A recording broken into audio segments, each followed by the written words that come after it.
Hello everybody, it's your boy Nathan, and today I wanted to talk to you guys about a little experiment that I ran on myself a few weeks ago. You see, I grew up in the generation of YouTube, where I have essentially become used to almost always having something on in the background, whether that be just random educational content or something actually entertaining. Actually, right before this, I was watching a really great video from Ocean Liner Designs about some unhinged warship designs in the past. And stuff like that is really cool, and that I think is what YouTube excels at. Um, but I've noticed something in the past. I've noticed it in the past few years. I don't know if that's just me, maybe the algorithm trending more towards me getting sucked down these rabbit holes, or if it's actually been more of a problem on the platform. But I've noticed a prevailing sense of negativity on YouTube these past few years. A lot more content focused around controversies and stuff like that.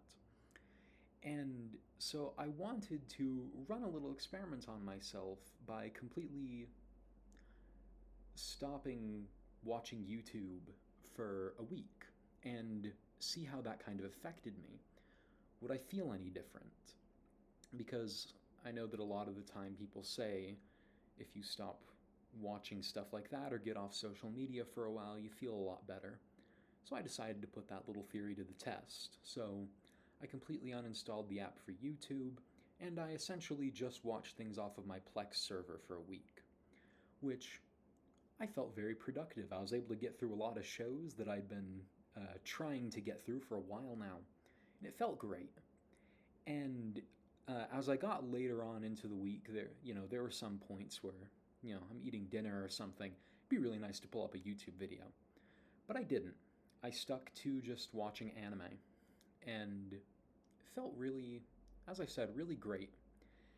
And as I got later into the week, it became easier and easier. And eventually, by the time that the week was actually over, I didn't want to go back to watching YouTube. So, in actuality, this experiment ran not for a week, but for about a week and a half, and I felt great. And yeah, I can personally attest, it does work. If you want to improve your mental health, get off YouTube for a bit. Stop focusing in on the controversies.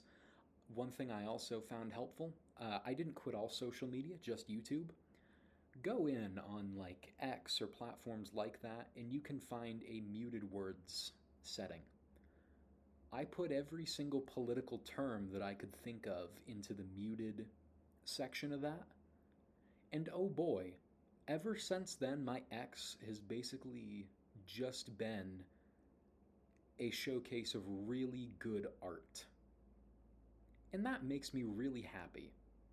I've thoroughly enjoyed that, not having to deal with all of the political or controversial topics that have been prevailing on social media in the past few years. And it made me think back a lot to when I was a kid and what YouTube was really good for. I remember my first ever uses for YouTube were basically watching Dan TDM and researching the Lego sets that I wanted to buy. So I watched YouTube channels like The Brick Show, which helped me find out all the information I wanted to know about my Lego sets. And for a while, because of that, I actually wanted to be a Lego set designer, before I realized I'd have to move to California, and I don't want to be in California. So I gave up on that dream. But, you know, going through that and going through this week of not watching YouTube made me realize how differently I use YouTube these days in comparison to how I used to use it. I still use it a lot for education. I think LTT is a channel that I watch a lot of. That's the reason why I ended up getting into a lot of the technology that I enjoy nowadays is LTT. I love watching, or this is more of a I used to thing, but I used to watch a lot of people play video games. As I mentioned, Dan TDM. He was one of the great YouTubers from my childhood. And as I've gotten a bit older, I've fallen away from that a bit more. And I think that's sad. I still enjoy occasionally hopping on YouTube and watching someone play a video game. But I've gotten so much more now into news and stuff like that on the platform that it's just depressing nowadays, because I feel like every piece of news is a bad piece of news. And it's exhausting. So that week that I did has permanently altered the way that I watch YouTube. I try my best now to avoid controversies and news kind of channels even more than I used to. I make some exceptions for some content creators that I find relatively comedic in the way that they cover things, or give coverage that I tend to actually care about, or someone who I know has a good head on their shoulders. I'll make an exception and I'll still watch that stuff. But I highly recommend anyone who sees this video, try this for yourself. Go a week without watching YouTube. Just go back into watching some good content. Nothing super politically charged or controversial or anything like that. Just hop in, find an anime that's been on your list for a while, and start watching it. Just see how you enjoy it. Because nowadays, with how content is made and framed and produced and distributed, we end up getting a lot of people who try to tell you what content you can and can't enjoy. And this can come down to specific standards that they have or alignment with the political spectrum that they fall on.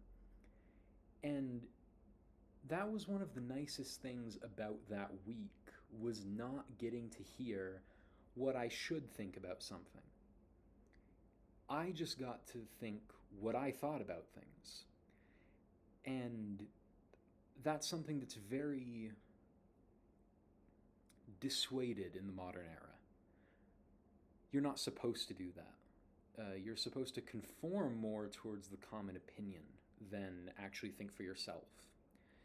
And you see that with a lot of the media coverage around newer films, where one of the funniest instances that I can think of right now, and keep in mind these numbers will drastically change because the movie literally just came out 2 days ago, but the Five Nights at Freddy's 2 movie, let me pull this up, let me see if I can find the numbers on this real quick. But that movie has such an abysmal score for the critic score, but such a high audience score. Let me see if I can find it here. F2 Rotten Tomatoes, I think, was the scoring system that I was looking at for it. Now I went to go see this. I went to go see it yesterday. Yeah, has a 12% from the critics and an 88% from the audience score. Couldn't think of the word there. And I find that so fascinating that we can have such an incredible disconnect between what the general people think and what the critics say we should like. It's really astounding how far off the critics usually are. And I was joking around with my roommates earlier, and because we were looking at this, we had everything up on my Plex server and we were taking a look at things. And we noticed just the incredible disconnect between those two things in modern movies. And man, why are we paying for people to tell us what we should think when they're usually wrong? And there are a lot of reviewers, there are a lot of independent reviewers on platforms like YouTube that give pretty spot-on coverage of a lot of this stuff. They're able to accurately identify the problems, whereas a lot of the professional organizations are failing out. And I'm sorry, I know this is a very disconnected way to kind of come about to the topic, but it's things like that that are the reason we have YouTube. We have YouTube so that we can have independent voices who can effectively articulate the opinions that they believe will resonate with people on the platform. And that works. It's great. It's just we trend so much towards the negativity of everything now. We trend as to why this movie sucks, and very rarely do we hear about a movie that's just incredibly great. And it's been interesting. I had to rebuild the vast majority of my Plex library here earlier, and I was going through and I was thinking of what are some of my favorite movies of all time. And almost like none of those movies are like from the modern era. And I realize that by saying that, I'm contributing to the problem that I talked about in the beginning of this, which is the prevailing negativity. And it's weird how all that works, because the world can be negative in a specific area, like in terms of content creation, in terms of the media that we consume. Everything can be very negative. We as humans need to not be in a 24/7 negative atmosphere. We're not designed for that. We're designed to at least try at some points to find the bright side to something. And so, once again, try taking a break from YouTube for a week.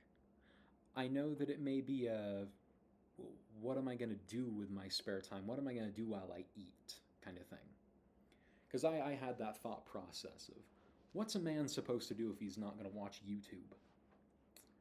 Because I put YouTube on in the background while I draw. I put YouTube on in the background while, even while I play just some casual brainless video games on my Steam Deck. I'll have YouTube on in the background. While I work on assignments, I have YouTube on in the background. There are alternatives, and taking a break really does help. I came out of that week and a half that I ended up stretching the experiment to with a much clearer headspace. I was much happier. I was able to look at the bright side of things a bit more. And heck, I think I might do this again soon. Take another long break from YouTube. And I know that a lot of people talk about that, and it's like take an entire social media cleanse. Find the platforms that are affecting you the most. Because to you, that might not be YouTube. Maybe you go on YouTube once in a while and you watch some guys play video games, and overall, you have a pretty uncontroversial experience with it. But maybe you scroll the political section of Twitter every single day and you get yourself really angry. And then your watch starts giving you alerts that you have an incredibly high heart rate and high blood pressure. So maybe that's the platform you need to take a break from. For me, it was YouTube. To me, that was the problem that I struggled with. I watched too many negative videos on YouTube, and it does affect your mental health. As silly as it sounds, as this shouldn't affect you as much as it should, way that it does sound, it does happen. And I found that very interesting. Because I went into this and I was thinking, this probably isn't going to do anything. But I think it'd be fun to try, because I do have some shows that I want to watch. And so I went into it with that attitude of, it's probably not going to do anything, but I'll give it a try.